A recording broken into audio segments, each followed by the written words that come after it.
O Laura, mabuti naman na isipan mo kong dalawi ngayon. Wala ka bang pasok sa tindahan ni Francia? 2 linggo na po akong hindi pumapasok. Nagkatrangkaso ako at kahapon lang bumubuti ang pakiramdam ko. Kaya pala pumayat ka at namumutla pa rin. Medyo matabang pa rin po ang panlasa ko, kaya wala pa rin ganang kumain. Paano kayo kumakain yan kung hindi ka pala nakakapagtrabaho? Bago pa naman po ako nagkasakit nakahanap na ng trabaho si Itay bilang karpintero. Mabuti naman kung ganon. Ang mga kapatid mo ba tumutulong pa sa inyo? Mula po nung lumuwas papuntang Maynila si Kuya Jeremy, wala na po kaming balita sa kanya. Si ate naman po sapat lang ang sahod bilang kasambahay. Hindi pa kasi nakakapagtrabaho ang asawa niya mula nung maaksidente. Sana dumating ang araw na makaraos kayo ng pamilya mo. Iyan po ang lagi kong ipinagdarasal para sa mga nakababata kong kapatid. Naaawa ako sa inyo Kaya lang wala rin akong magawa para makatulong. Naiintindihan ko naman po kayo, Chang. Tsaka hindi nyo naman kami obligasyon. Gusto ko pa rin makatulong sa inyo kahit papano. Yun pong alam namin na nandyan lang kayo, sapat na yun. Sa maraming pagkakataon naman, dinadamayan nyo kami. Ang nanay mo ba? Ano ang ginagawa ngayon? Ganun pa rin po. Hindi na yata magbabago ang inay Hindi ko rin maintindihan ng nanay niyo Kung hindi siya masaya sa pagkakaroon ng pamilya, sana hindi na lang siya nagparami ng anak. Umaasa po kasi siya na isa sa amin ang magbibigay sa kanya ng marangyang buhay. Bago siya umasa sa inyo, dapat maging mabuti muna siyang ina sa inyo. Oo nga po, kaya siguro ang tagal din bago ako gumaling. Imbis na alagaan niya ako, panay sermon pa siya sa akin. Ay, grabe na talaga ang nanay niyo. Kahit si Itay po, wala na rin magawa sa ugali ni inay. Kung may kakayanan lang sana ako para mabago ang kapalaran niyo, gagawin ko Alang-alang sa inyong magkakapatid. Tungkulin ng isang ina na alagaan ng mga anak. Protektahan, bigyan ng pagmamahal at hubugin para maging mabuting tao. Hindi sumbatan sa mga nagawa niyang sakripisyo para sa mga anak. Mapagpalang araw, Miss Gwen, at sa lahat ng nakikinig sa inyong channel. Isa rin po ako sa masugid ninyong taga-subaybay. Tawagin niyo na lang po akong Laura. Laking probinsya ng Bicol. Dalaga pa rin sa edad na 32 anyos at isang OFW sa Saudi. Sa ngayon nagbabakasyon ako dito sa atin kaya nagkaroon ako ng pagkakataon na sumulat sa inyo para ibahagi ang hindi ko malilimutang karanasan. Saan ka nang galing? Galing po ako kay Tia Remedios. Sa kanya rin siguro galing yung mga dala mong gulay, ano? Opo, Nay. Marami po kasi siyang naani sa mga pananim niya kaya nagpadala na rin siya sa akin. Meron din naman tayong sariling tanim dito sa likod ng bahay natin, Sa totoo lang, napupurga na ako sa kakakain ng gulay. Magpasalamat pa rin po tayo sa biyayang dumarating sa atin. Biyaya na bang matatawag yung mga gulay na dala mo? Para sa akin, ang biyayang sinasabi, yung makawala tayo sa kahirapan. Pwede naman pong mangyari ang gusto nyo kung magsusumikap kayo sa buhay. Ako pa talaga ang magsusumikap? Hindi mo ba naiisip na may edad na ako? Paano pa ako magtatrabaho, ha? Marami naman po akong nakikita na mga may edad na naghahanap buhay pa rin. Pwede naman kayong magtinda hanggang makaipon ng pangnegosyo. Kung gagawin ko yan, kailan pa kaya ako makakaipon? Baka uugod-ugod na ako, hindi pa rin ako umaasenso.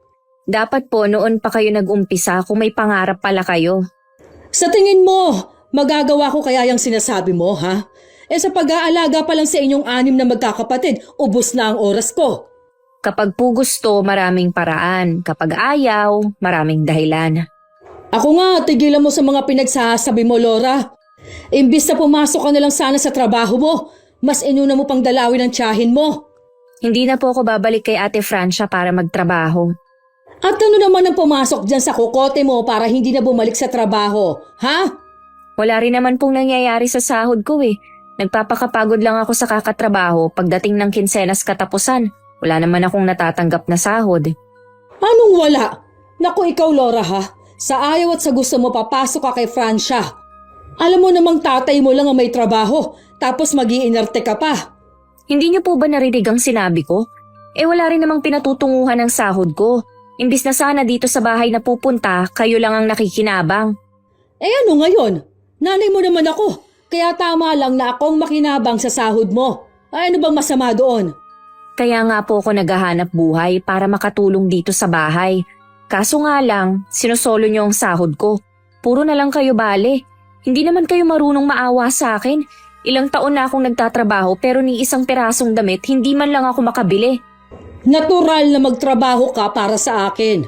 Baka nakakalimutan mo na ang hirap ko sa pagpapalaki sa inyo noon. Hindi tama na pagdadamutan mo ko ngayon. Kung gusto niyo palang mabili ang mga gusto niyo, sana magtrabaho naman kayo. Hindi ko na nga kaya magtrabaho. Ikaw yatang hindi makaintindi. Hindi na kayo makapagtrabaho, pero nagagawa niyong magbabad sa sugalan. Hoy, Laura! Wala akong karapatang sumbatan ako. Anak lang kita. Ako lang ang may karapatang manumbat sa bahay na ito. Yan ang isaksak mo sa isip mo. Kayong lahat. Lahat kayong mga anak ko. Walang karapatang pagsalitaan ako. Nung gabi, hindi ako sumabay sa hapunan. Sigurado kasing kukulitin na naman ako ni inay na bumalik na sa trabaho.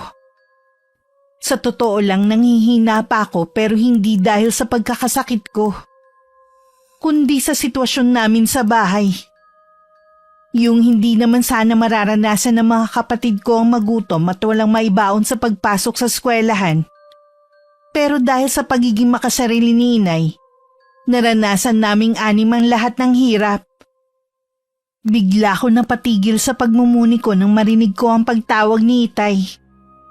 Kasabay ng paghawi ng makapal na kortina na tanging tumatabing sa silid namin. Uy, bakit hindi ka sumabay sa amin sa hapunan? Wala po akong ganang kumain. Masama pa rin ba ang pakiramdam mo? Hindi na po. Sinabi nga pala ng kapatid mo si Jean na nagkasagutan kayo ng nanay mo kanina. Gusto na po kasi niyang bumalik ako sa trabaho ko kay Ate Francia. Tay, ayaw ko na pong bumalik dun. Kung hindi ka na magtatrabaho, sino na magiging katuwang ko sa paghahanap buhay niyan? Kahit naman po may trabaho ako, alam naman natin pareho na si nanay lang ang nakikinabang. Bago pa dumating ang sahod ko, nabali na ni nanay. Nahihirapan na po ako sa sitwasyon natin. Hindi sana tayo magigipit ng ganito kung tumutulong sana ang kuya at ate mo. Tay, wag niyo na po silang sisihin. May pamilya na rin silang dapat buhayin. Ang sa akin lang naman, sana hindi agad sila nag-asawa. Di sana nakakatulong sila sa atin. Alam niyo po kung bakit sila maagang nagsipag-asawa?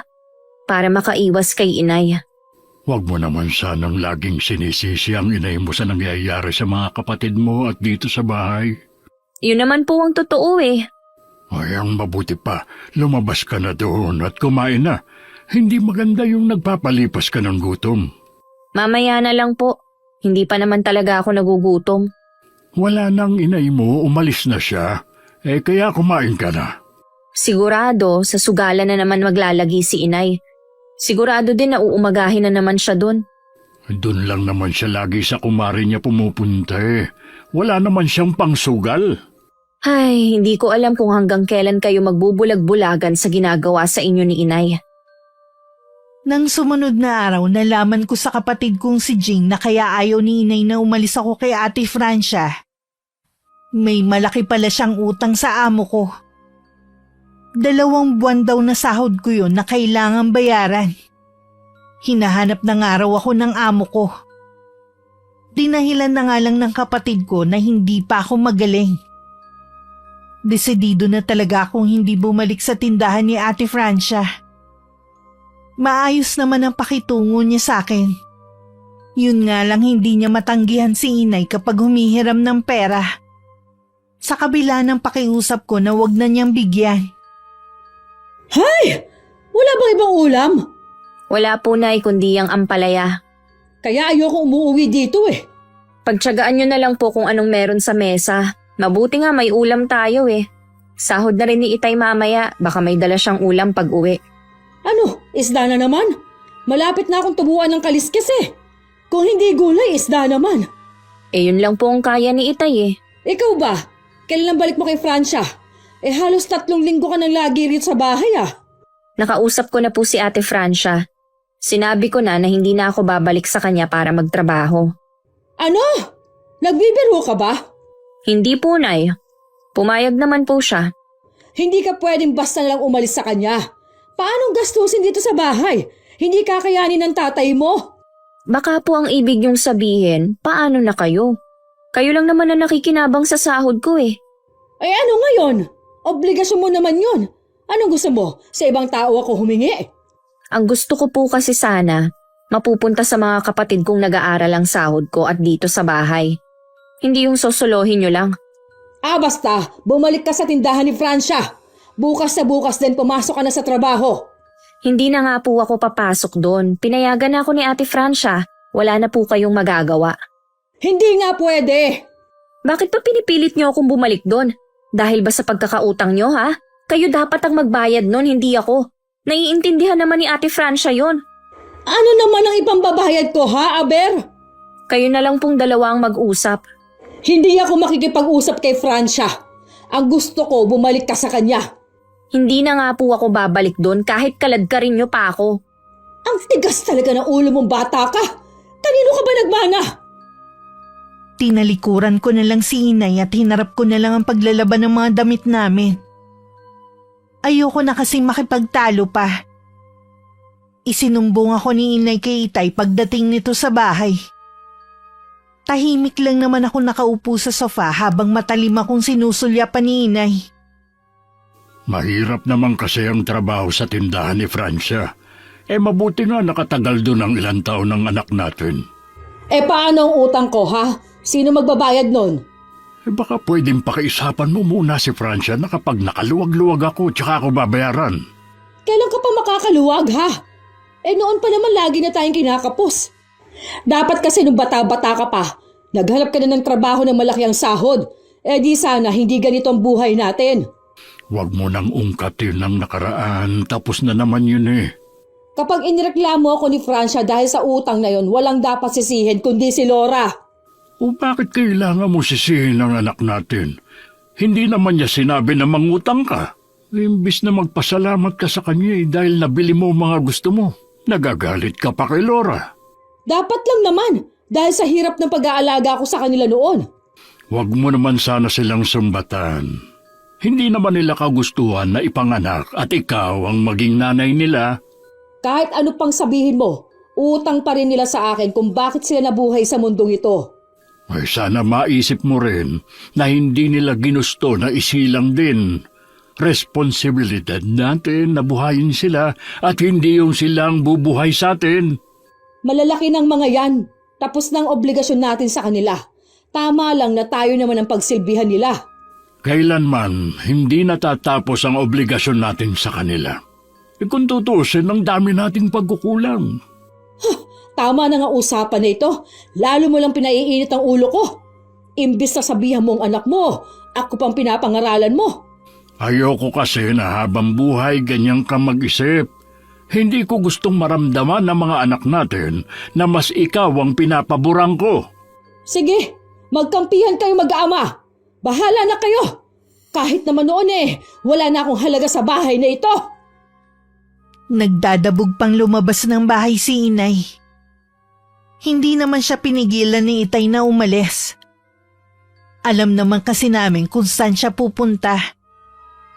Nang mga oras na yon, halo ang nararamdaman ko.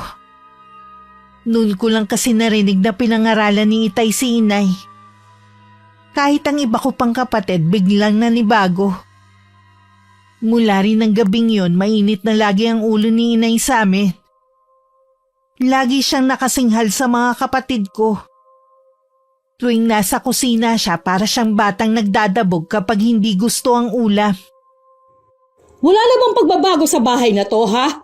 Kung hindi ginisang sardinas, itlog, o di kaya talbos ang ulam. Nabawasan po kasi ang budget ni Itay dito sa bahay, kaya tiis-tiis muna tayo. Kasalanan mo lahat ng to Hindi sana nagbabayad ang Itay mo sa utang ko kay Francia kung hindi ka umalis. Wala ka talagang kwentang anak. Wala kang pinagkaiba sa kuya at ate mo. Mabuti na rin po siguro na hindi na ako nagtatrabaho. Kayo lang naman kasi ang kumakain ng masarap. Nakakabili ng mga bagong damit. Samantalang ako na nagtatrabaho, hindi man lang makabili. At least ngayon, sama-sama tayo sa hirap. Anong sinabi mo, ha? Ikaw, Laura, kapag hindi ka pa naghanap ng trabaho, patitigilin ko sa pag-aaral ang mga kapatid mo at silang paghahanap buhayin ko. Sige po, gawin nyo. Nakalimutan nyo na po yata na pwede kayong makulong sa gagawin nyo. Alalahanin nyo, mga menor de edad ang mga kapatid ko.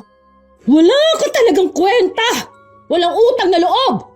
Magtatrabaho po ako pero sa pagkakataong to, sisiguruhin ko na sa mga kapatid ko mapupunta ang sahod ko. Talaga bang hindi mo na ako kinikilalang nanay mo, ha? Wala na ba talaga akong halaga sa inyo? Dapat po siguro kami ang nagtatanong niyan sa inyo. May halaga ba kami sa inyo bilang mga anak? Kung wala kayong halaga sa akin, sana nung nasa sinapupunan ko pa lang kayo, ipinalaglag ko na kayo. Buong buhay po namin, hindi namin naramdaman na mahalaga kami sa inyo. Ni hindi nyo nga kami inaasikaso sa pagpasok sa eskwelahan. Wala kayong pakialam kung kumain na ba kami o anong kailangan namin. Tigilan mo na nga yung kagadrama mo, Laura. Kapag ako napuno na sa bahay na to, iiwan ko kayo at magpapakalayo-layo na ako. Magsama-sama kayo ng inutil mong ama. Kung gusto nyo kaming iwan, gawin nyo na lang po. Baka nga magkaroon pa ng katahimikan sa bahay na to kung aalis na lang kayo. Maghintay ka lang. Isang araw, gugulatin ko na lang kayo. Kapag wala na ako, sa kanyo na lang maiisip na mahalaga rin pala ako sa bahay na to. Mabuti pa, ipakain mo na sa aso ang ulam ninyo. Kaya ayoko umuwi sa bahay na ito eh. Diyos ko po, kayo na lang ang bahala kay inay. Hindi ko na po alam ang gagawin sa kanya.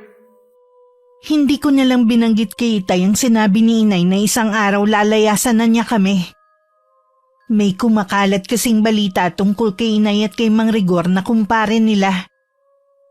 Panay ang dasal ko na sana hindi yun makarating kay Itay. Alam ko kasing malaking gulo kapag nagkataon. Pareho kasing sugarol si Inay at si Mang Rigor. Malamang na dun sila nagkagustuhan na dalawa. Hindi ko rin lubos maisip na magagawa pa yun ni Inay sa edad niya.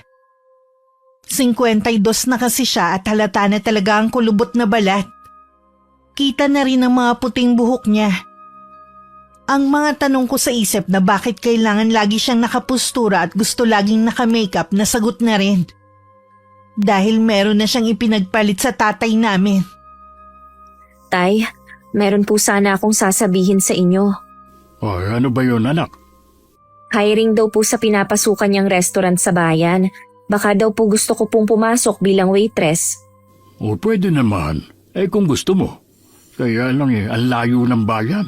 Baka naman lugi ka sa pamasahe. Stay-in daw po lahat ng waitress na malayo ang inuuwian.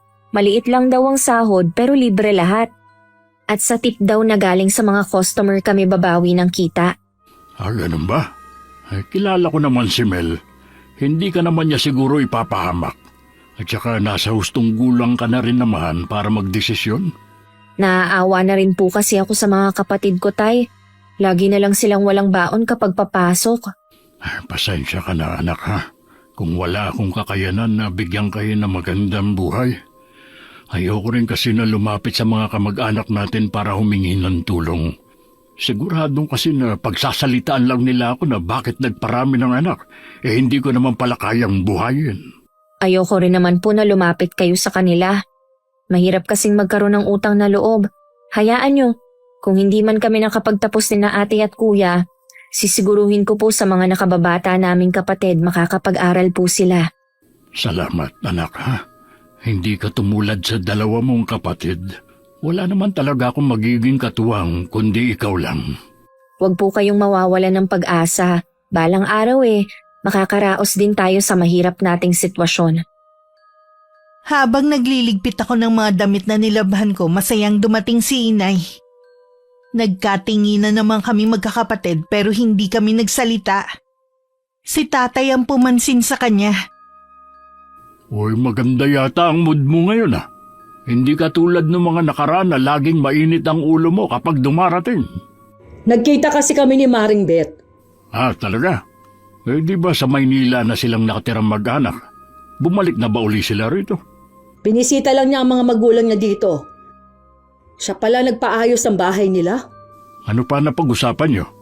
Kung ano-ano lang. Maganda na pala ang buhay nila sa Maynila. Wala na raw silang balak tumira dito. Dadalawin nilang daw ang mga magulang. O di ba matanda na pareho ang mga magulang niya? Sino ang kasama nila? Yung bunso niyang kapatid na si Ted. Kaya nga lang, hindi naman daw maaasahan. Palibasa kasi binata, laging umaalis.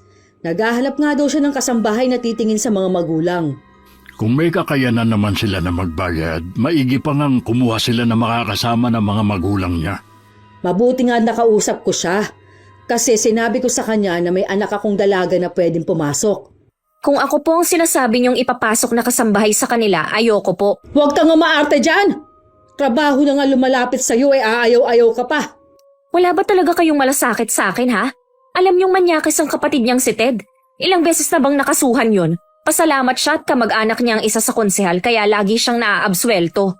Nagbago na yung tao. Tsaka hindi niya yung gagawin sa'yo dahil sa hiya, no? Yung huli niya pong minanyak, asawa ng pinsan niya. Bakit hindi siya nahiya? Huwag mo kasing iisipin na mamanyakin ka ng tao. Ang isipin mo magkakatrabaho ka na. Ayoko po, Nay. Hindi niyo ako mapipilit. Tama ang anak natin.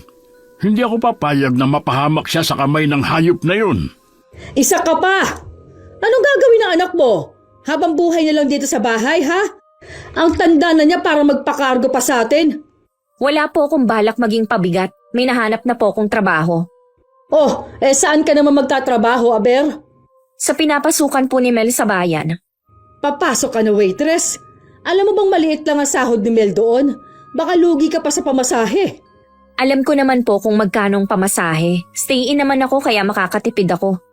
Hindi ka rin nag-iisip, ano? Mas malaki ang sasahurin mo at mas magaan din ang magiging trabaho mo sa mga magulang ni Maring Bet. At uwian ka pa, ayaw mo. Ayoko nga po doon. Maliban sa binanggit kong dahilan, ayoko rin na kayo mismo ang nagrekomenda sa akin. Nakakadala na po. Baka matulad na naman dati. Tingnan mo tong babae na ito. Ikaw na nga ang tinutulungan na magkatrabaho Ang dami mong satsat. May nahanap na po akong trabaho. Mas gusto mong malayo sa mga kapatid mo, ha? Imbes na dito ka lang sana sa malapit? Kahit paano, alam ko po na sa kanila mapupunta ang sahod ko at hindi nyo lang sosolohin. Masyado ka talaga makasarili. Kung makinabang man ako sa sahod mo, natural lang dahil ina mo ko. Kayo po ang makasarili, Nay. Puro pansariling kapakanan nyo lang ang lagi nyong iniisip. Kaya ko pong magsakripisyo para sa kapakanan ng mga kapatid ko, hindi tulad nyo. Kung magsalita ka, akala mo naman hindi ako nagsakripisyo sa pag-aalaga sa mga kapatid mo. Mas marami akong sakripisyong ginawa kumpara sa'yo. Yang ginagawa mo ngayon, maliit na bagay lang yan. Tama na ang pagtatalo niyo. Ikaw, Melissa, nakapagdesisyon na ang anak natin. Nasa hustong gulang na siya para magdesisyon sa kung ano ang gusto niya. Kahit nasa hustong gulang na siya, nasa poder pa rin natin siya. Hindi mo siya dapat pinayagan. Matutulungan naman ako ng anak natin. Naaawa na rin ako sa mga bata nating anak. Masakit sa akin na makita silang nagugutom at nahihirapan. Pareho kayo ng anak mo madrama. Ang gusto ko lang naman magtrabaho siya dito sa malapit lang. Ayoko nga po. Alam ko na kasi ang plano nyo O baka naman nakabali na agad kayo. Bastos ka! Wala kang galang! Sinasabi ko lang po ang hinala ko kaya pinipilit nyo akong pumasok na kasambahay sa kumari ninyo. Sige! Doon ka sa bayan magtrabaho. Pero itong tandaan nyo, hindi ako mag-aasikaso sa mga kapatid mo. Bahala silang umintindi sa mga sarili nila. Sawang-sawa na ako maging ulirang ina. Sa isang linggo na ang unang araw ng pagpasok ko sa trabaho sa bayan. Magkahalong excitement at kaba ang nararamdaman ko. Hindi ko rin maiwasan na mag-alala sa mga kapatid ko. Mula pa kasi nung mga bata sila, ako na ang nag-aasikaso sa kanila. Dahil mag-isa lang ako sa bahay ng araw na yon, tapos ko na rin ang mga gawaing bahay. At pati ang pag-aayos ng dadalhin ko mga gamit. Naisip kong dalawin muna si Tia Remedios para makapagpaalam na rin. Basta mag-iingat ka doon, ha? Ito ang unang beses na mapapalayo ka sa pamilya mo. Mabuti pinayagan ka. Okay lang naman po kay Itay. Si nanay po ang galit na galit at ayaw akong payagan. Mas gusto niya akong mamasukan na kasambahay sa mga magulang ni Aling Beth. Mabuti hindi kanya napilit sa gusto niyang mangyari. Nanindigan po talaga ako, alang-alang sa mga kapatid ko. Gusto ko silang mabigyan ng magandang kinabukasan. Alam kong magagawa mo yan. Naniniwala ako sa kakayanan mo. Salamat po, mabuti pa kayo may tiwala sa akin. Kaya ka lang ba pumunta rito para magpaalam? Dahil nga ayaw akong payagan ni Inay, sinabi niya na hindi niya aasikasuhin ang mga kapatid ko. Kilala ko po si Inay, gagawin niya ang sinabi niya. Kung yan ang inaalala mo, pwede naman akong dumalaw sa inyo. Bantayan sila hanggang makauwi ang itay nyo galing trabaho. Nakahinga na po ako ng maluwag sa sinabi ninyo. Alam mong lahat gagawin ko para sa inyo ng mga kapatid mo. Maliit na bagay lang naman ang pag-aasikaso sa kanila eh. Salamat po, Tia Remedios. Sana kayo na lang ang naging nanay namin. Kahit hindi kayo galing sa akin, higit pa sa anak ang turing ko sa inyo. 2 beses nga pala sa isang buwan ako uuwi dito sa atin. Kung pwede nga lang po sana linggo-linggo na eh. Kaya lang kinsenas katapusan ng sahod ko. Gusto ko kasi na may iuwi akong pera. Sa umpisa, maninibago ka nga lang. Handa po akong tiisin lahat para sa pamilya ko. Ang inay mo lang kasi ang dahilan ng paghihirap ninyo eh. Hindi naman kasi marunong makinig sa akin ng tatay mo. Bulag po siya sa pagmamahal niya kay Inay. Mabuti nga po ngayon ipinagtatanggol na niya kami, hindi tulad dati. Kaya tuloy nag-aalangan akong sabihin sa kanya ang naririnig ko tungkol sa inay mo at kay Rigor. Alam niyo rin po palang balitang kumakalat. Natural, taga rito ako eh. Baka naman po chismis lang yon. Sigurado akong hindi. Humanda lang tayo kapag nakarating na yun sa ama mo. Ilang beses ko na pong tinangkang kausapin si Inay, pero lagi akong nauunahan ng takot. Hayaan mo na lang na mismong tatay mo ang makadiskubre. Inaalala ko rin kasi baka hindi ka rin paniwalaan. Magkaroon pa ng lamat ang samahan ninyo. Dumating ang araw ng pag-alis ko. Isa-isa ko niyakap ang mga kapatid ko habang nag-iiyakan kami.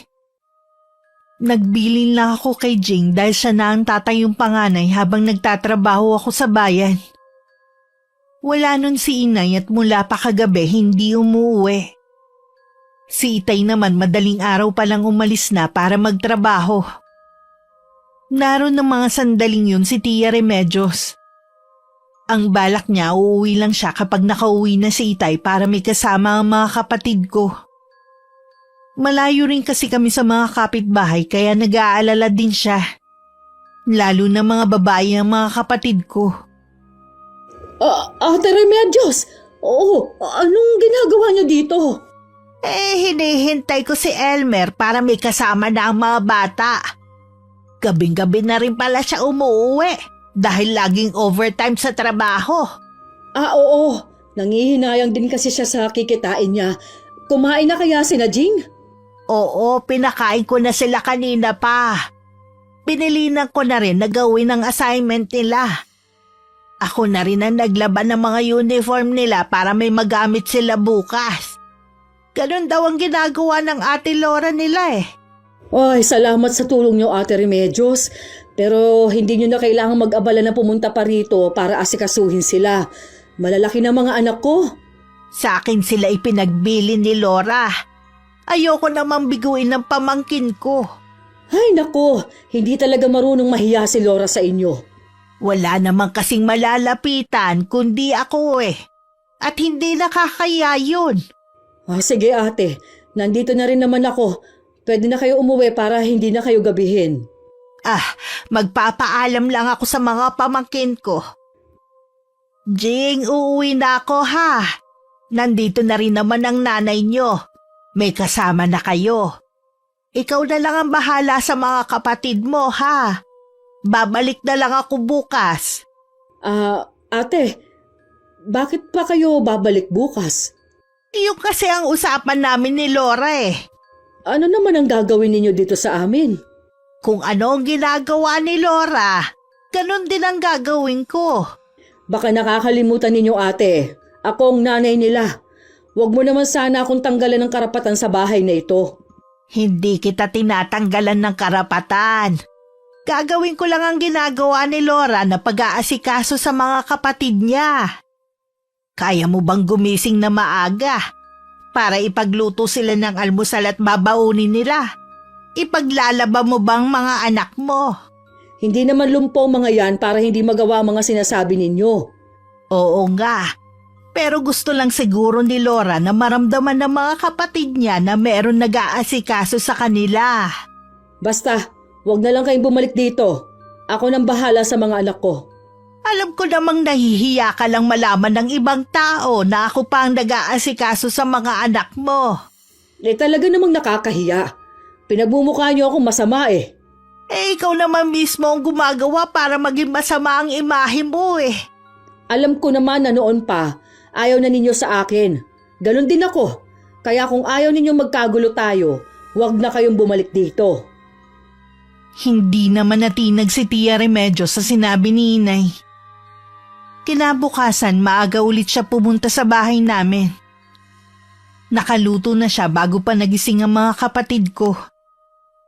Nalaman din niya kay Itay na umalis din pala si Inay kagabi bago siya dumating. Salamat ate, nandito ka sa bahay. Wala na talaga akong oras para asikasuhin pa ang mga anak ko. Ang layo kasi ng trabaho ko ngayon. Mahal ko ang mga pamangkin ko na parang mga anak na rin. Hindi ko sila kayang tiisin.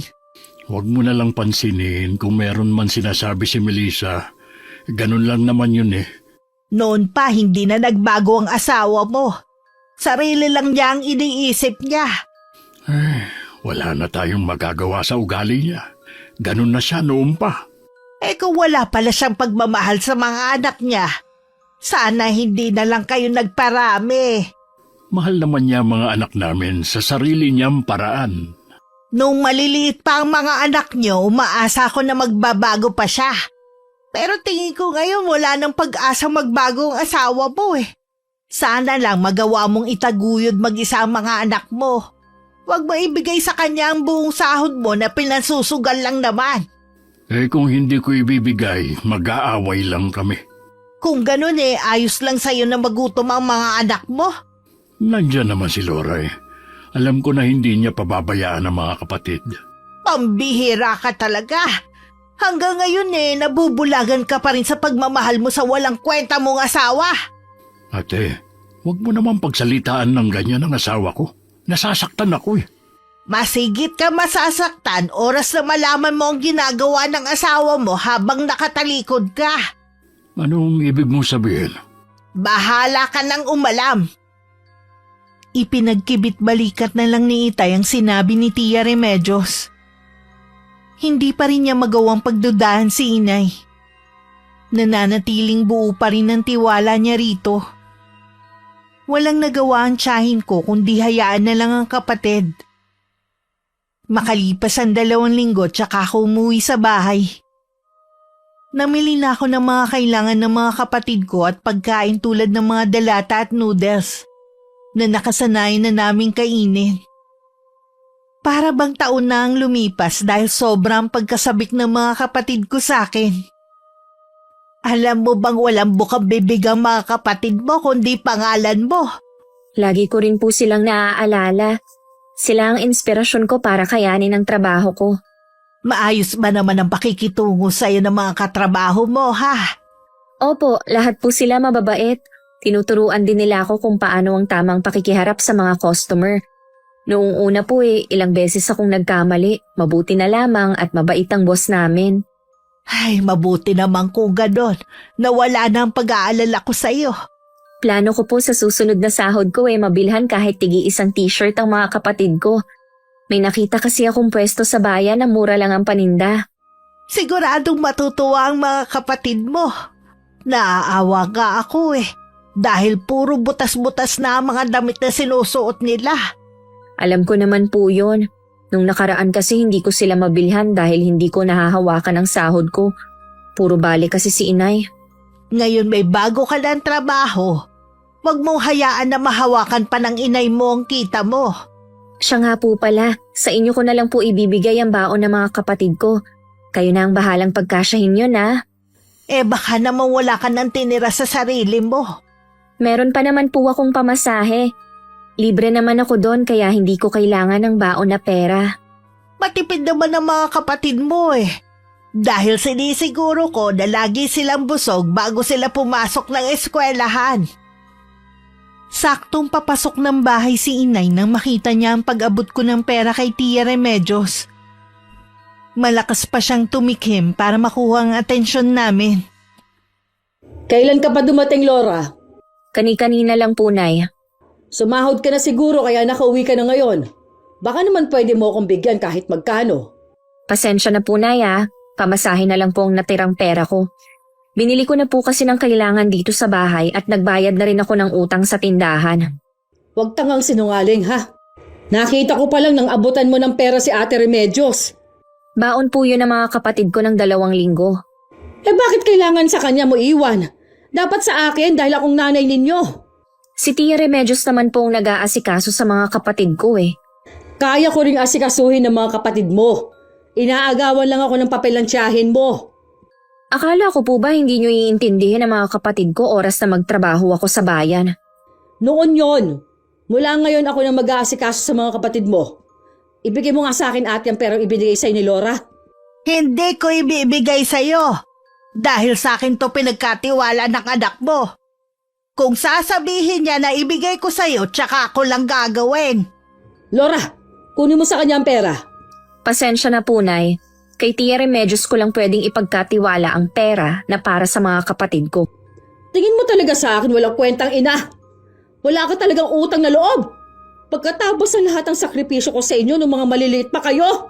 Hindi niyo po kailangan magalit. Hindi naman namin pinakikialaman ng pera ni Itay.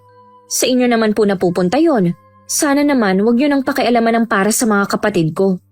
Kulang nga ang ibinibigay ng tatay mo. Sa tingin mo kaya hihingi ako sa iyo kung sapat yon? Maliit lang po ang sahod ko. Nagtsatsaga lang ako para sa mga kapatid ko. Puro ka na lang mga kapatid mo. At paano ako na nanay mo? Hindi ka naman ganyan dati Siguro kung anong panunulso ang ginagawa ng tiyahin mo sa'yo. Wala pong sinasabi si Tia Remedios laban sa inyo. Hindi ako naniniwala dahil sa ugali mong yan. Hindi ka aasenso dahil sa ginagawa mong pagdadamot sa akin. Sinusumpa ko yan. Nay, paano niyo po nasabi na madamot ako? Samantalang ilang taon akong nagtrabaho noon sa inyo lang napupunta. Kulang pa yon. Hindi pa sapat para mabayaran mo ang paghihirap ko sa'yo. Makikita mo, ipagkakalat ko yung sama ng ugali mo sa buong barangay. Nay, teka lang po. Hayaan mo na siya kung anong gusto niyang gawin. Hindi mo rin naman siya mapipigilan Bakit po ganun ang Inay Chang? Bukod tanging siya lang ang kilala kong ina na wala nang ang amor sa amin. Sinusumbatan pa kami. May mga ganun talagang tao. Malas niyo lang talaga at siya ang naging nanay niyo. Pag-uwi ko ulit sa amin, maraming sinumbong sa akin ng kapatid kong si Jing. Kung ano-ano raw ang paninirang sinasabi ni inay laban sa akin. Kesyo mas pinili ko daw magtrabaho sa beer house kesa maging kasambahay sa pamilya ng kumari niya. Mabuti na lang lagi akong pinagtatanggol ng nanay ni Mel sa mga taong nanguhusga sa akin. Ano bang klaseng ina si Melissa?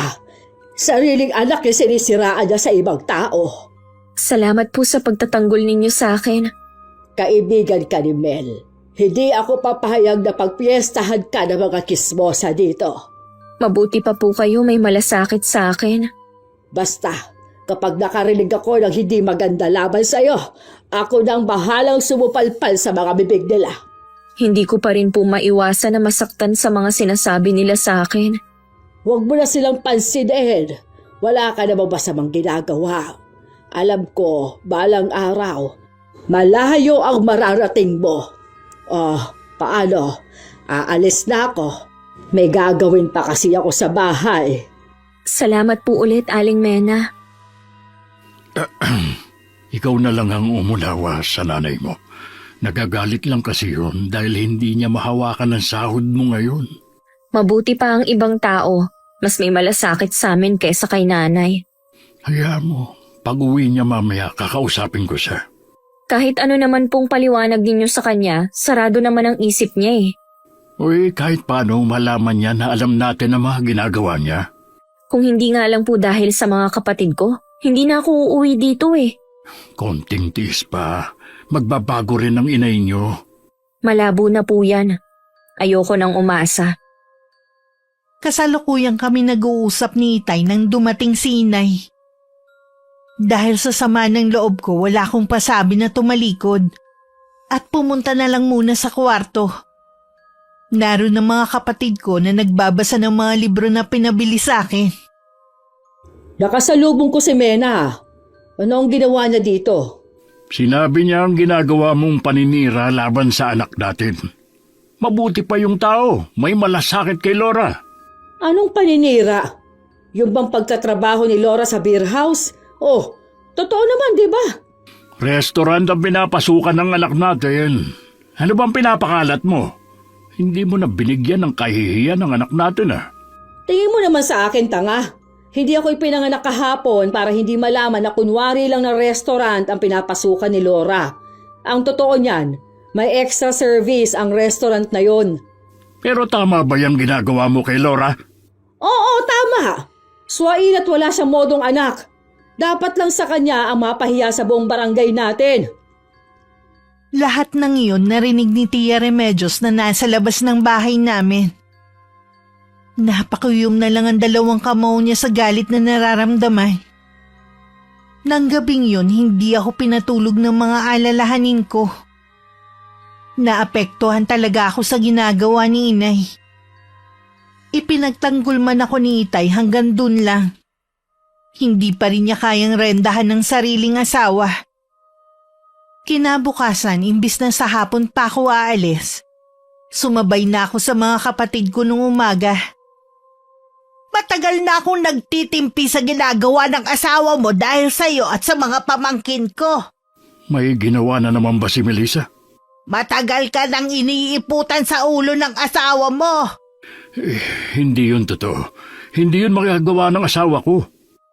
Bakit hindi mo siya puntahan sa pasugalan? Alam ko na hindi kayo magkasundo ng asawa ko pero sana wag mo naman siyang siraan sa akin. Ay, hindi ko siya sinisiraan sa'yo. Hindi lang ako ang nakakaalam sa relasyon nila ni Rigor. Si paring Rigor? Oo, ang itinuturing mong kaibigan. Hindi magagawang magtaksil sa asawa niya si paring Rigor. Wala siyang trabaho. Malaking mawawala sa kanya oras ng mga liwa siya. Sige, magbulag-bulagan ka pa. Pero oras na may gawin muli ang asawa mo sa mga anak mo, gaya ng paninira niya kay Laura, kukunin ko mga anak mo. Alam natin hindi sila magdadalawang isip na sumama sa akin. Huwag mo namang gawin sa akin to. Paano hindi ko gagawin sa'yo Wala ka namang kwentang ama. Hindi mo maipagtanggol ang mga anak mo. Hindi mo nga inaalam kung nasan ang panganay mong anak Ang alam ko nasa Maynila na siya. Paano ko malalaman ang kalagayan niya kung hindi naman siya umuwi dito sa atin? Dahil ayaw niyang malaman ng nanay nila ang tunay niyang kalagayan. Huwag kang mag-alala. Nasa mabuting lagay si Jeremy. Mabuti ka pa may balita sa kanya. Hindi mo rin siya masisisi. Tuluyan na rin siyang nawalan ng amor sa inyo. Hindi sapat na dahilan yun para kalimutan niya ako bilang ama. Bago ka magsentimiento sa anak mo, ayusin mo muna ang problema niyong mag-asawa. Kahit sinabi na ni Tia Remedios ang tungkol kay Inay, wala pa ring lakas ng loob si Itay na kumprontahin si Inay. Natatakot siya na baka iwan siya nito. Dahil sa sobrang pag-iisip, lagi siyang wala sa sarili. Isang beses sa trabaho, hindi niya napansin na nakausling pa ako at naapakan niya yon. Naisugod naman siya sa pinakamalapit na pagamutan. At sinagot ng amo niya ang lahat ng gastusin. Yun nga lang, matagal pa bago siya makakabalik sa trabaho niya. Imbes na mag-alala si Inay, galit pa siya dahil alam niyang walang sasahurin si Itay ng ilang linggo. Ang liit na nga lang sinasahod mo, hindi ka pa nag-ingat sa trabaho mo. Kung magsalita ka naman, parang ginusto ko nangyari sa akin. O paano na tayo niyan? Ilang linggo kang bakante. Binigyan naman ako ng amo ko ng pambiling gamot. Yun na lang muna ang gastusin natin. Pwede naman akong manghingi ng mga herbal kay Ate Remedios. Ewan ko sa'yo. Akala mo naman ikakasya yan sa atin. Konting tiis lang naman, malalampasan din natin to. Buwisit naman buhay to, Mahirap na nga tayo puro pa kamalasan ang nangyayari sa atin. Puro kasi masasama lumalabas sa bibig mo Kaya tayo minamalas. Totoo naman kasi ang sinasabi ko Kung sawa ka na sa buhay natin, mabuti pang iwan mo na lang kami. Malapit ko na talaga yung gawin, kaya wag mo akong hinahamon. Siguro meron kang pinagyayabang, kaya mo yan sinasabi. Dahil sawang-sawa na ako sa buhay na ibinibigay mo sa akin, yon ang dahilan ko. Imbes na kasi nadamayan mo kung nagagalit ka pa. Nakalimutan mo na ba ang pangako natin sa isa't isa nung kinasal tayo? Ikaw na lang nakakaalala sa bagay na yan. Kung kaya ko lang ibalik ang nakaraan, hindi ako magpapakasal sa'yo. Diyan ka na nga, sinira mo ng araw ko. Alam ko naman kung bakit mo yan nasabi. Dahil may iba ka na. Nang makauwi ako sa amin, tsaka ko lang nalaman ang nangyari kay Itay.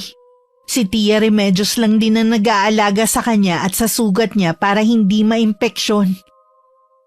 Ang nanay naman namin laging wala. Naiiling na lang ako kapag nagkukwento ang mga kapatid ko na nagagalit pa daw si Inay. Dahil hindi nakakapasok ang tatay namin sa trabaho. Gusto ko sanang umabsent muna sa trabaho pero inaalala ko naman ang gastusin sa bahay. Mas lalo kaming mahihirapan lalo na walang trabaho si Itay. Hindi ko na rin naiwasan na maglabas ng hinanakit dahil sa ginagawa ni Inay. Na imbis na tulungan kami sa mga ganitong pagkakataon, mas inuuna pa rin niya ang sarili. Sana habang nandito ako, wag na muna siyang umuwi. Baka kasi hindi ko mapigilan ang sarili ko at may masabi na ako na hindi maganda. Nanay niyo pa rin siya. Hindi dapat mawala ang respeto niyo. Sumusobra na po kasi siya sa mga ginagawa niya sa atin. Balang araw, magiging nanay ka rin. Siguro, saka mo lang siya mauunawaan. Siguro nga po, pero isa lang po ang nasisiguro ko.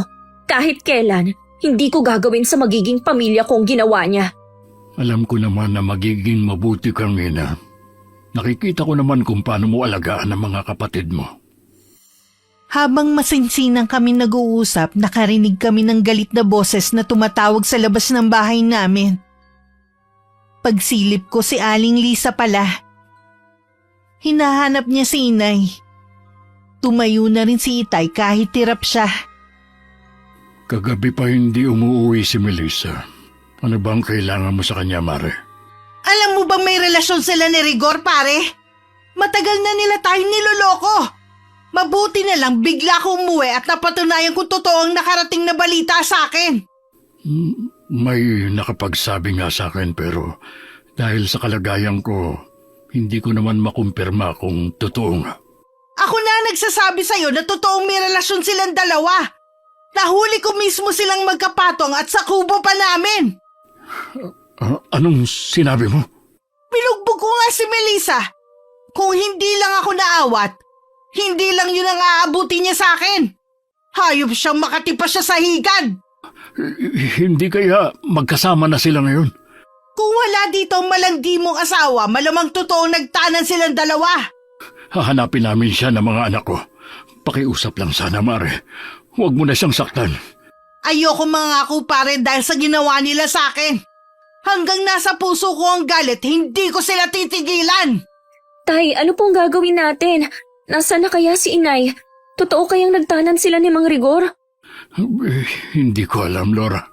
Pero kailangan natin siyang hanapin. Hindi maaaring iwan niya tayo nang dahil sa lalaking yun. Wala na po tayong magagawa, Tay. Si Mang Rigor ang pinili ni Inay. Naawa na lang ako nang biglang umiyak si Itay. Noon ko lang lalong napatunayan kung gaano niya kamahal si Inay. Kung saan-saan din kami naghanap kay Inay at kung kani-kanino na rin kami nagtanong. Pero para silang naglahong parang bula. Inabot pa ng ilang buwan ang paghahanap namin sa kanila pero wala na kaming naging balita. Kalaunan tinanggap na lang ni Itay na hindi na kami babalikan ni Inay. Sumagi rin sa isip ko baka patay na sila. Dahil taon na rin ang lumipas pero hindi na talaga sila bumalik. Sigurado ka na ba sa desisyon mo, Laura? Opo, Tay. May sapat na ipon na rin naman po ako para makapag-ayos ng mga requirements ko. Paano ka luluwas ng Maynila? Di ba nandun ang agency ka mo? Opo, may makakasama naman po ako sa pag-a-apply papuntang abroad. Habang nasa Maynila po ako, doon muna ako kay Kuya Jeremy makikituloy. Oo nga pala. Nandun ang kuya mo. Mabuti na lang nagparamdam na rin sa wakas ang kapatid mo. Oo nga po, nakausap ko na rin po siya. Ayos lang naman daw po kung doon ako sa kanila. Gusto rin po niya na makatulong sa akin. Kaya lang anak, hindi ka ba natatakot? Saudi ang pupuntahan mo. Kailangan ko pong lakasan ang loob ko kung gusto ko talagang magbago ang buhay natin. Gusto ko rin pong makapag-ipon para makapag-aral ang mga kapatid ko. Dapat tungkulin ko yun, pero ginagampanan mo. Ayos lang po, Tay. Gusto ko naman pong ginagawa ko eh. Talaga bang hindi na kita mapipigilan? Buo na po ang pasya ko. Basta kapag nandun ka na sa lugar na yon, lagi ka mag-iingat ha. Huwag kang makakalimot na magdasal sa kanya. Opo, Tay. Sa bawat ginagawa at desisyon ko naman po lagi kong hinihingi ang patnubay niya. Kinakabahan din naman ako. Pero hindi ko lang ipinapahalata kay Itay at sa mga kapatid ko. Hindi ko rin maiwasang matakot. Lalo na hindi maganda ang nababalitaan ko sa mga kababayan natin na nagtatrabaho sa Middle East. Mas nananaig lang sa akin ang kagustuhan ko mabigyan ng magandang kinabukasan ng pamilya ko. Kaya inipon ko lahat ng tapang at lakas ng loob ko at saka isinantabi ang mga alalahanin sa puso ko. Nakakabilib ang lakas na loob ng anak mo. Oo nga. Swerte ko talaga sa anak kong yun. Tama nga ang hula mo sa kanya nung bata pa. Siya ang hahango sa amin sa kahirapan. Suportahan mo na lang siya sa mga plano niya sa buhay. Oo naman. Mula nang umalis si Melissa, sa kanila ko na lang itinuon ang atensyon ko. Saan kaya napadpad ang dalawang yun? Sa kabila ng ginawang yun sa akin ni Melissa, sana nasa mabuti pa rin siyang kalagayan kung nasaan man siya sa mga oras na ito. Sa pagkakaalam ko tumigil na rin si Lisa sa paghahanap sa asawa niya. Napabayaan kasi niya ang trabaho niya at negosyo. Ilang beses din kaming nagkausap ni Lisa. Matindi pa rin ang nararamdaman niyang galit sa dalawa. Hindi ko naman siya masisisi. Kaya lang ang inaalala ko, ang huli niyang sinabi na ipakukulam daw niya ang dalawa. Nasabi lang niya siguro yon dahil sa matinding galit. Sana nga. Naisip ko kasi na baka kaya hindi na bumalik ang dalawa dahil baka pinakulam nga sila ni Lisa. Si Lisa kasi hindi nakakakilala sa Diyos. Mas mahalaga sa kanya ang kumita ng pera. Kung sakaling ang gagawin niya yon, mas matinding sumpa ang naghihintay sa dalawa. Ang kulam galing sa demonyo. Ang nagpapalakas dito ay galit at ang pagnanasang gumante. Huwag naman sana. Iligtas niyo po sa kapahamakan ng asawa ko. Sana walang magmana sa mga anak mo kung gaano ka kahibang magmahal. Inabot din ng ilang buwan ng pag-a-apply ko. Pagod at gutom ang tiniis ko sa pagparoot pa rito, makumpleto lang ang mga kailangan ko para makaalis. Kasalukuyan ako nag-aayos na nun ng maleta. Sa makalawa na kasi ang flight ko at sa bahay ng kuya ko ako manggagaling. Kanina pa rin ako nagpipigil na humagulgol ng iyak. Mag-iingat ka doon, anak. Ha? Yung mga bilin ko, huwag mong kalilimutan. Lagi mo kaming tatawagan, ha? Opo, Tay. Huwag na po kayong mag-iinom, ha? Hindi maganda sa kalusugan niyo yon. Hindi na, anak. Nangako ako na iingatan ko na sarili ko para kapag bumalik ka, malakas pa rin ako. Naway gabayan ka ng ating may kapal sa bansang pupuntahan mo. Sumunod ka lang sa patakaran nila doon, ha? Magiging tahimik ang pamamalagi mo. Opo, Chang. Iingatan niyo rin ang sarili ninyo, ha? Meron pa pala akong sasabihin sa iyo. Huwag mong gagamitin ang kaliwang kamay sa paghawak ng pagkain nila. Kapag naguhugas ka ng mga kamay laging lagpas ng siko. Tatandaan ko po yan lagi. Oh, ayan na pala ang sundo mo. Pasensya ka na anak kung hindi ka na namin maihahatid hanggang sa terminal, ha? Ayos lang po, Tay. Kapag nandun na po ko kina Kuya, tatawagan ko kayo at bago ako makasakay ng eroplano sa Makalawa. Niyakap ko pa sila isa-isa habang lumuluha. Ang mga kapatid ko halos ayaw nang bumitiw sa akin. Ako na lang ang unang kumalas at saka binilinan ko silang mag-aral ng mabuti. At para sa kanila ang gagawin kong pag-alis. Puro tango naman sila sa akin. Asawa ng ate ko ang maghahatid sa akin sa terminal ng bus papuntang Maynila. Kasama rin si ate sa paghahatid sa akin. Marami din siyang bilin sa akin na huwag kong pababayaan ng sarili ko. Naging maganda naman ang kapalaran ko sa Saudi. Bagong kasal lang ang naging amo ko at wala pang anak. Isa sila sa itinuturing na mayayaman sa bansang yun.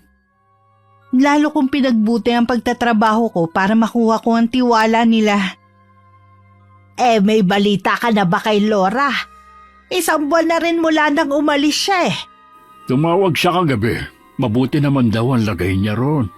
Marami nga lang daw trabaho kahit 2 lang ang amo niya. Pero kaya naman daw niya at mababait ang amo niya. Ay, salamat naman kung ganun. Gabi-gabi ko siyang ipinagdarasal na sana lagi siyang nasa mabuting kalagayan. Naway hipuin ng Panginoon ang puso ng kanyang amo. Makapangyarihan talaga ang dasal. Walang tatalo. Maiba nga pala ako. Wala ka bang pasok ngayon sa trabaho? Nakapambahay ka lang kasi. Nung makausap ko si Laura kagabi, sinabihan niya ako na wag na akong pumasok. Siya na lang daw ang bahala sa amin. Sabi ko nga, dapat siguro mag-ipon muna siya. Sabi niya, makakapag-ipon naman daw siya. Nakikita kasi ng anak mo na nahihirapan ka na rin mula nang mapako ang paa mo. Pagbibigyan ko siya. Pero kapag nainip ako rito sa bahay, magtatrabaho pa rin ako. Para hindi ka mainip magtanim ka na lang sa likod ng bahay ninyo. Meron ako mga buto sa bahay. Ibibigay ko na lang sa'yo. Ay sige, kukunin ko na lang sa bahay mo. Siya nga pala. May nakakausap ka ba sa mga taga rito sa atin? Matagal na akong hindi nakikipag-usap sa mga taga rito. Mula nang mangyari ang iskandalo ni na Melissa Trigor. Kung ganon, hindi mo pa nga alam. Tungkol ba saan ang tinutukoy mo? Bumalik na raw si Rigor sa asawang si Lisa. Yun nga lang lantang gulay na ito. Kailan pa siya bumalik sa asawa niya? Hindi ko alam. Kahapon ko lang nalaman na nasa bahay na ulit siya ni Lisa Si Melissa kaya nasaan? Wala akong balita sa asawa mo. Ano kaya nangyari kay Rigor? Bakit kaya siya nagkaganon? Hindi ko alam. Di ko mambibig ng mga kaanak niya sa totoong nangyari sa kanya. Pupuntahan ko siya. Kailangan ko malaman kung nasaan si Melissa at kung ano nangyari sa kanya. Kapag nalaman mo kung nasaan si Melissa, pababalikin mo na naman ba siya rito? Wala na akong balak na pabalikin siya rito. Gusto ko lang malaman ang kalagayan niya. Nasa maayos na kayong kalagayan. Si Melissa ang humihila sa inyo pababa. Wag mo naman sanang sayangin ang pagsasakripisyo ng mga anak mo. Maniwala ka, ate. Wala na talaga akong balak pabalikin siya. Kung sakali man nababalik siya rito, mga anak ko na ang bahalang magdesisyon kung papayagan pa nila. Pinuntahan ni Itay si Mang Rigor sa bahay nila. Wala dun si Aling Lisa kundi ang nakababatang kapatid ng lalaki na siyang nagbabantay sa kanya. Hindi maiwasan ni Itay na maawa sa kalagayan ng dating karibal. Butot balat na lang kasi ito at may mga sugat din ng balat. Mata na lang nito ang gumagalaw. Naiiyak pa yun na nakatitig sa kanya. Parang may gustong sabihin. Sinubukan naman niyang kausapin ito pero tumulo lang ang luha. 2 araw pagkatapos ng pagdalaw ni Itay kay Mang Rigor, nabalitaan na lang niya na binawian na ito ng buhay. Para bang hinintay ka lang niya na dumalaw bago siya pumanaw? Siguro nga. Tumulo pa nga luha niya nang kausapin ko siya. Baka nagsisisi na siya sa ginawa niya sa iyo. Yun nga ang naramdaman ko. Habang pinagmamasdan ko nga siya, wala na akong galit na nararamdaman, kundi awa na lang. Sa pagpanaw ni Rigor, may posibilidad na lumitaw na lang basta si Melissa. Sana mapanindigan mo ang sinasabi mo. Lagi mong isaksak dyan sa kukote mo ang ginawa niyang pagpapabaya sa inyo at kataksilan niya. Hindi ko yun makakalimutan. Tsaka kinausap na rin ako ng mga anak ko dahil nakarating na sa kanila ang nangyari kay Rigor. Ayaw na nilang bumalik pa dito ang nanay nila. Mabuti pang mga anak mo Alam ang makakabuti sa pamilya niyo. Ang ayoko lang sana yung mawala ang respeto nila sa nanay nila. Nanay pa rin nila si Melissa, kaya hindi yung mawawala. Ang gusto siguro nila yung hindi na nila makakasama sa bahay. Sila ang prioridad ko, kaya sila ang masusunod. Sadyang sinusubok ang tatay namin kung tutupad ba siya sa pangako niya. Makalipas kasi ang ilang buwan, bigla na lang lumitaw sa bakuran namin si Inay. Payat at namumutla. Nanginginig din siya sa matinding gutom. Dahil sa awa, pinatuloy siya ni Itay at binigyan ng makakain. Hindi naman yun nagustuhan ng mga kapatid ko kaya nagsumbong kay Tia Remedios. Ayaw din nilang umuwi ng bahay hanggat naroon ang nanay namin. Bakit ba ganun ko umasta ang mga anak natin? Nakalimutan na ba nila na nanay pa rin nila ako? Hindi mo sila masisisi pagkatapos ng ginawa mo. Wala kasi ako nung pagpipilian Natatakot ako na ipakulong mo kami ni Rigor. Alam mo bang patay na si Rigor? Oo, alam ko. Ako din ang tumawag sa pamilya niya kung saan siya matatagpuan. Hindi ko na kasi alam kung paano siya aalagaan. Ibang klase ka rin yun. Pagkatapos mo siyang pakinabangan, basta mo na lang pinabayaan. Mahirap na desisyon ang ginawa ko, pero yun lang ang alam ko na makakabuti sa kanya. Alam ko na mamamatay na siya. Dapat lang na isauli ko siya sa pamilya niya para makasama niya. Aba ngayon. Ano ba naging sakit ni Rigor? Bakit siya naging lantang gulay? Wala siyang sakit.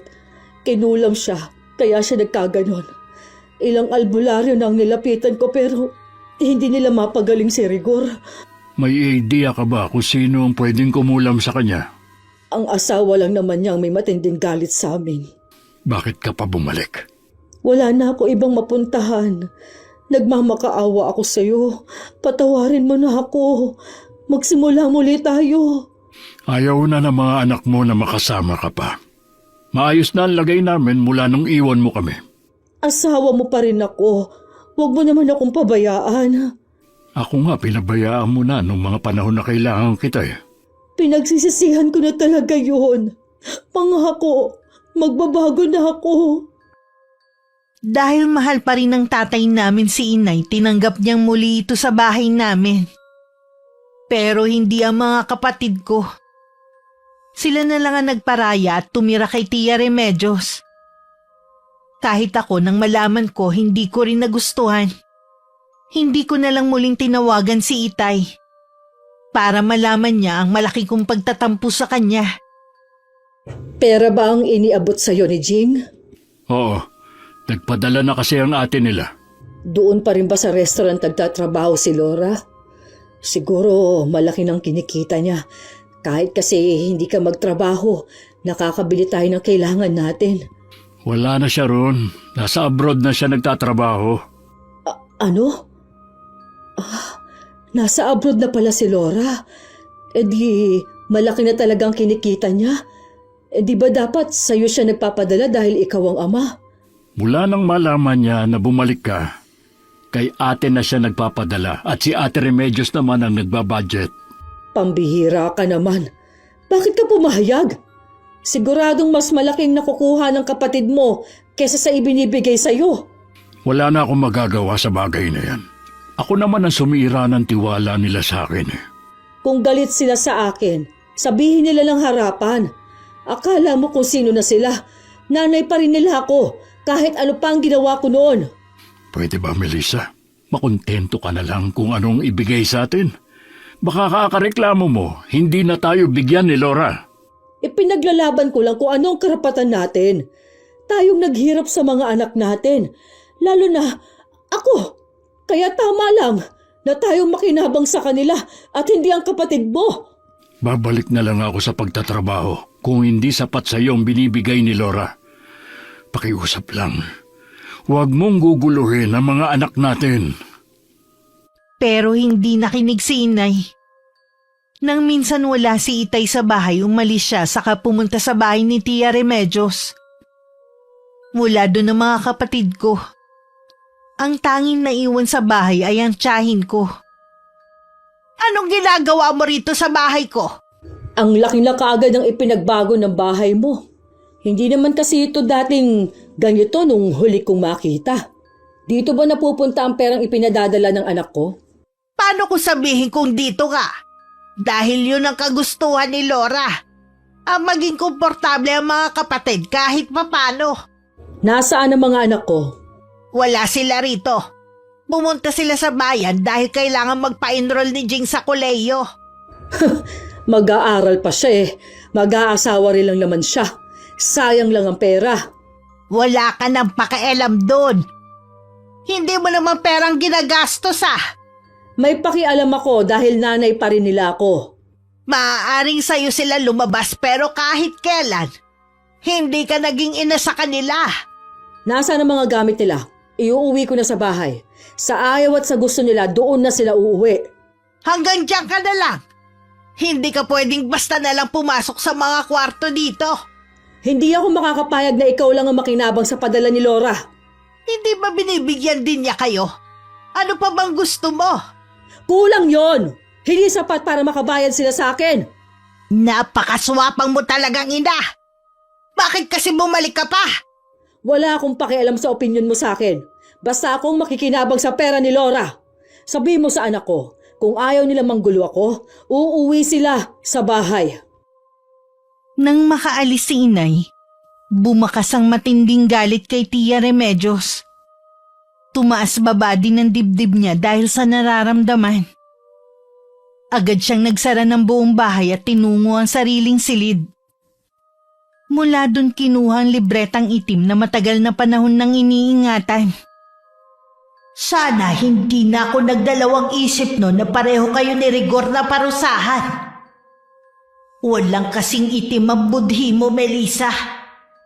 Sa pagbabalik mo, muli mo lang sisirain ang kinabukasan ng mga pamangkin ko. Hindi ko yun mapapayagan. Nagalit naman si Itay nang malaman na pumunta si inay sa bahay ni Tia Remedios. Alam niya kasi na lalo lang nitong palalalain ang sitwasyon. Dahil hindi mapilit ni inay na umuwi ang mga kapatid ko sa bahay namin, araw-araw siya nanggugulo sa bahay ng tiyahin namin. Minsan pumunta siya doon, hindi niya nadatnan si Chang. Hindi niya akalain na matutuklasan niya ang matagal ng lihim ng tiyahin ko. Diyos ko, sa mangkukulam ang mga kagamitan na ito. Hindi kaya siya ang kumulam kay Rigor? Baka balak na rin niya akong kulamin. Hindi ko akalain na may malagim palang lihim si Ate Remedios. Nang mahimasmasan, mabilis na siyang lumabas sa bahay na yun. Yun na rin ang huling pagtungtong niya sa bahay ni Tia Remedios. Ang lagi na lang niyang kinukulit ay si Itay na pauwi na sa bahay ang mga kapatid ko. Para mapilitan daw akong sa kanila ipadala ang pera. Tumigil ka na. Hindi mangyayari ang gusto mo. Delikado na doon tumira ang mga anak natin. Bakit mo naman naisip na delikado? Dahil mangkukulam si Ate Remedios. Natuklasan ko ang sikreto niya. Pati ba namang kapatid ko sisiraan mo, ha? Maniwala ka sa akin. Mangkukulam ang kapatid mo. Mula pagkabata, magkasama na kami ni Ate Remedios. Mas kilala ko siya kesa sayo. Kaya tumigil ka na kung ayaw mong ako mismo ang magpalaya sa'yo sa bahay na ito. Maniwala ka sa akin, Elmer. Kung gusto mo, puntahan mo siya. Hindi ko gagawin yan para saktan ang kalooban ng kapatid ko. Nakaramay ko na mula pa noon. Bakit ayaw mo akong paniwalaan? Asawa mo ko. Yun na nga eh. Asawa kita. Kaya kilala na kita na mahilig gumawa ng kwento na ikasisira ng ibang tao. Ang anak nga natin ang isa sa mga naging biktima mo noon eh. Sa pagkakataong ito, hindi ako naninira lang. Nagsasabi ako ng totoo. Ang mabuti pa, kunin mo na mga gamit mo at umalis ka na sa bahay na ito. Ayoko! Hindi mo ito magagawa sa akin. Kung ayaw mo maniwala, edi wag. Pero hindi ako aalis sa bahay na ito. Dahil masama ang loob ko sa ginawa ng aking ama, tiniis ko na hindi umuwi sa loob ng 3 taon. Pinilit lang ako ng amo kong babae na magbakasyon. Dahil gusto niya kasi na kapag nakapanganak siya, ako ang mag-aalaga sa anak niya. Matagal ko nang tinanggap na hindi na ako magkakaroon ng sariling pamilya. Na mag-aalaga na lang ako ng anak ng iba. Nang makatuntong ako muli sa bahay ng tiyahin ko, doon ko napagtanto na namimiss ko na ng sobra ang pamilya ko. Alam po ba ni Itay ang pagdating ko? Oo, iha. Kaya lang hindi niya maiwan ang inay mo eh. Pinagbabawalan po ba siya ni Inay na pumunta dito? Hindi naman. Kaya lang kasi matagal nang may sakit ang inay mo. Po, ano pong sakit ng Inay? Eh hindi matukoy ng mga doktor eh. Ilang beses na siyang dinalaw ng mga kapatid mo. Hindi kita pipigilan kung gusto mo siyang makita. Siya ang dahilan kung bakit matagal akong umuwi. Hindi ko alam na daratnan ko siyang may sakit na. Parusa na siguro yun sa kanya sa dami ng mga kasalanan niya sa inyo at sa ibang tao. Pinagbabayaran na niya ngayon. Magpapahinga lang po ako sandali at saka ako pupunta sa bahay namin. Eh iha, total naman may ipong ka na. Bakit kailangan mo pang bumalik sa Saudi? Habang nasa abroad po ako, marami akong naisip. Hindi ko lang gustong mapag-aral ang mga kapatid ko. Marami pa akong gustong gawin. Matutupad ko lang yon kapag nasa abroad ako. Eh baka kasi makalimutan mo na ang sarili mong kaligayahan eh. Masaya at kontento na po ako sa buhay na meron ako. Alam ko na po kung anong gusto ko sa buhay. Huwag na po kayong mag-alala sa akin. Bandang hapon, nagpaalam na ako kay Tia Remedios na pupunta sa bahay namin. Habang daan, pabilis ang pintig ng puso ko. Makailang beses din ako huminga ng malalim. Sa dami ng naglalaro sa isip ko, hindi ko na namalayan na nandun na ulit ako sa bahay namin. Lumabas naman si Itay para salubungin ako. Masaya siyang yumakap sa akin at iginiya ako sa loob hanggang sa kwarto kung nasan si Inay. Napako naman ako sa aking kinatatayuan. Hindi kasi ako makapaniwalang ang nanay ko ang nasa harapan ko. Malaki kasi ang nabawas sa timbang niya at naninilaw pa ang balat niya. Wala na rin siyang buhok at nagmistulang bungo ang mukha nito. Melissa, nandito si Laura. Laura? Ikaw nga anak ko. Ay, iiwan ko na muna kayo, ha? Sa labas lang ako. Kamusta na po kayo, Nay? Nangihina na ako, anak. Salamat dinalaw mo ko, ha? Matagal na kitang hinihintay. Gusto ko kasing humingi ng tawad sa iyo. Sa totoo lang po, marami akong sama ng loob. Pero ngayon na nakita ko ang kalagayan ninyo, naglaho na po lahat ng yun. Napatawad na ako ng mga kapatid mo. Magagawa mo rin ba akong patawarin? Opo, Nay. Patawad ko ngayon lang ako nakauwi. Nay, ipagagamot ko po kayo hanggang sa gumaling kayo. Hindi na, anak. Masaya na ako na makita ka at napatawad na rin ako. Pero Nay, gusto ko pa namin makasama ng matagal. Isinuko ko na sa Panginoon ang buhay ko. Kung hanggang dito na lang ako, maluwag ko yung tatanggapin. Ano po ba ang sakit ninyo? Walang nakakaalam. Baka katulad ng naging karamdaman noon ni Rigor. subukan pa rin po natin na patingnan kayo sa doktor. Itabi mo na lang ang pera mo para sa mas mahalagang bagay. Meron sana akong hihilingin sa'yo kung maaari. Ano po yun, Nay?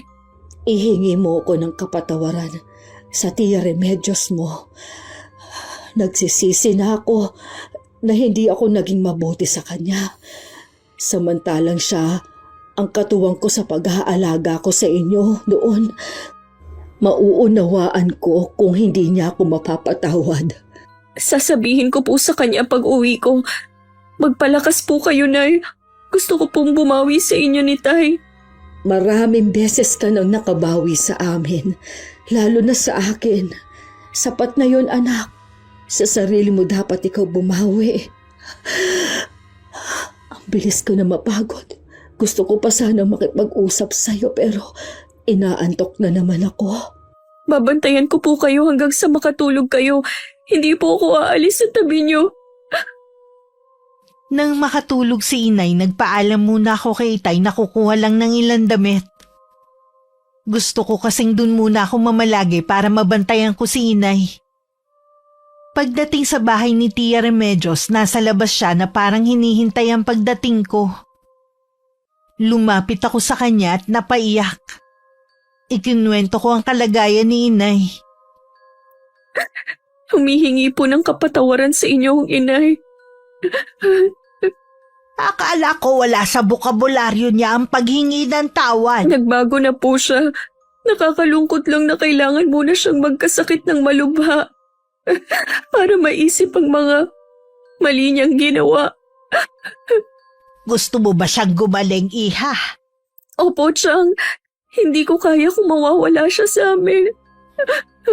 Ay, may gusto kong ipagtapat sa iyo. Ano po yun? Walang sakit ang nanay mo.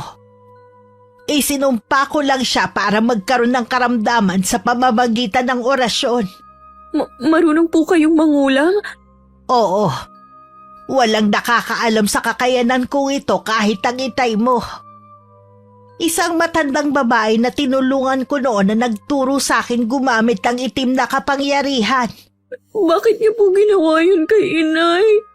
Ginawa ko yun para maipaghiganti kayo sa kalupitan niya. Sana kasi hindi na lang siya bumalik rito.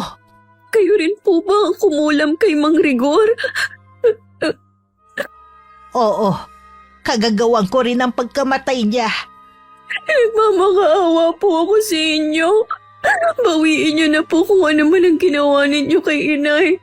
Mahal po namin kayo pero sana po, huwag niyo kaming tanggalan ng ina. Huwag ka nang umiyak, iha. Alam kong hihilingin mo ang bagay na yan. Mahal ko kayo ng mga kapatid mo. Lahat gagawin ko para maging masaya lang kayo. Maraming salamat, Chang. Alam ko po na sa kabila ng kaalaman ninyo sa kulam, mabuti kayong tao. Kinabukasan din, ibinalita sa amin ni Itay ang himalang paggaling ni inay. Inilihim ko na lang sa lahat ang nalalaman ko sa lihim ni Tia Remedios. Sa kabila ng pagbabago ni inay, mas pinili pa rin ng mga kapatid ko na manatili sa bahay ni Chang. Ayos lang naman yun sa mga magulang namin. Dahil sa dami ng mga nangyari, hindi ko na malayang tapos na pala ang bakasyon ko. Salamat, Laura, ha. Inilihim mo ang aking sekreto. Dadalhin ko po hanggang sa hukay ang sikreto ninyo, Chang. Hindi ko hahayaan na mabunyag yun sa ibang tao. Pangako ko rin sa'yo na huling beses ko na yung gagamitin. Kahit ano pa po ang kasalanan ng isang tao, hindi po tama na gumanti tayo. Alam ko na ngayon. Salamat dahil ikaw ang nagmulat sa akin na masarap pa rin mamuhay na walang galit sa puso. Minsan na rin po akong naging alipin ng galit, pero nang makita kong kalagayan ni inay, hindi ko pala kaya na matagal na magalit sa kanya. Dahil likas na may mabuti kang kalooban. Kaya nga patuloy kang binibiyayaan ng Panginoon eh. Mag-iingat po kayo dito ha. Lagi ko po kayong tatawagan. Ikaw din, iha. Hihintayin na lang namin ang muli mong pag-uwi. Noong unang beses ako umalis, may bigat sa dibdib ko dahil sa sama ng loob ko sa aking ina. Pero ngayon magaan ang loob kong aalis. Kung noon kuya ko lang ang naghatid sa akin sa airport, ngayon buong pamilya ko na. Alam kong may hindi sasang-ayon sa aking sasabihin. Kahit gaano pa naging masama sa atin ng ating ina, nag-iisa lang siya at hindi kayang palitan. Marapat lang na ibigay pa rin natin sa kanila ang respeto at pagpapatawad.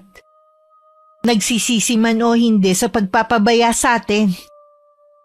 Maraming salamat po, Miss Gwen, sa pagbasa ng aking sulat. Sana kapulutan ng aral ang kwento ko ng inyong mga taga-subaybay.